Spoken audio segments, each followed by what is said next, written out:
Doing research on land dynamics and agrarian change is complex, and all the more so when working in a region such as the Great Lakes region of Africa. The region is characterized by overpopulation, extreme competition over natural resources, and a history of violent conflict. Doing research in such an environment can be challenging. In this video, we illustrate an innovative methodology that can help overcome some constraints the researcher may face. Everything started with the development of a simulation game that we called Land Rush.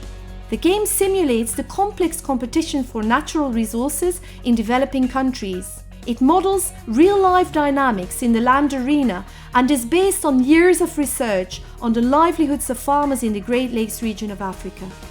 The original aim of the game was to provide an innovative pedagogical tool for university students, particularly those learning about land dynamics and agrarian change in social and natural sciences. Since Land Rush is a blueprint of real-world dynamics, we hoped to engage students in more active forms of learning. The game has proved to serve its aim well, not only for factual learning, but also to sharpen socio-emotional learning skills. Learners take up a role and actively engage in negotiations with the other players.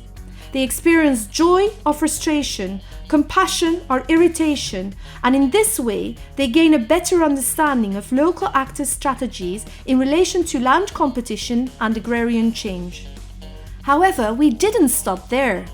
In a second phase, we transformed this pedagogical tool into an instrument for action research.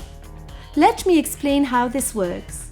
For research participants, resource competition and agrarian change may be sensitive topics to discuss. So we determined that entering the field site through a simulation that relates to local level struggles could be an interesting starting point. But a board game is a typically Western pastime. So how to make it accessible to a public of non-Western farmers who may never have seen such a thing before?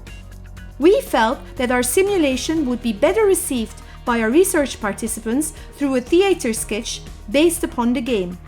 So we set out to transform Land Rush, the game, into Land Rush, the theatre. We've done this in 2 steps. First, we linked up with local NGOs working on micro-level community building and conflict resolution. With an academic team from the south as well as the north, we've designed a training for the field animators of our NGO partners.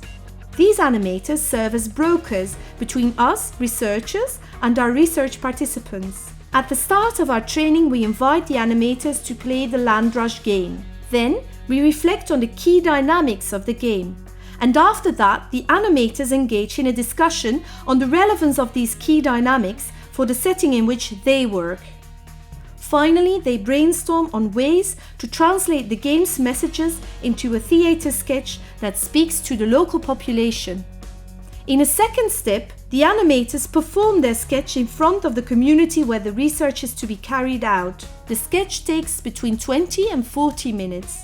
It blends the key dynamics of the Land Rush game with real-life experiences and struggles on the ground from the perspective of local actors. During our tryouts, we noticed that members of the public, the local community, vividly identified with the actors and their challenges.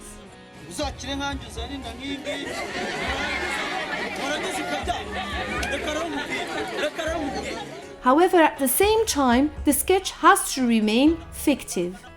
And it has to invite for discussion. It cannot take the form of a campaign in favor of a particular point of view. This is important because after the sketch, a researcher invites the public to reflect on the links between the sketch and people's real lives. And during those discussions, everyone has to have a chance to share his or her opinion. During our tryouts, our public engaged in a very vivid exchange on local level challenges in agrarian and land dynamics.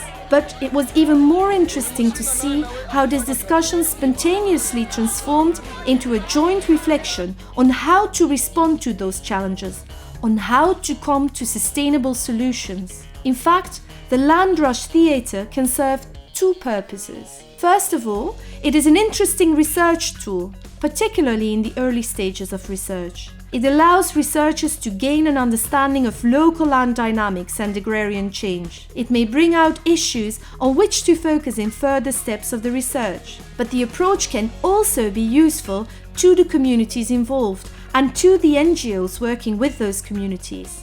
It may provide them with a tool for exchange and discussion on potential solutions to resource conflicts. By placing the controversy out of the real context into a fictional one, participants are able to discuss real-life conflict with the eye of an outsider. This helps frank discussion and problem solving, and everyone seems to have a great deal of fun too.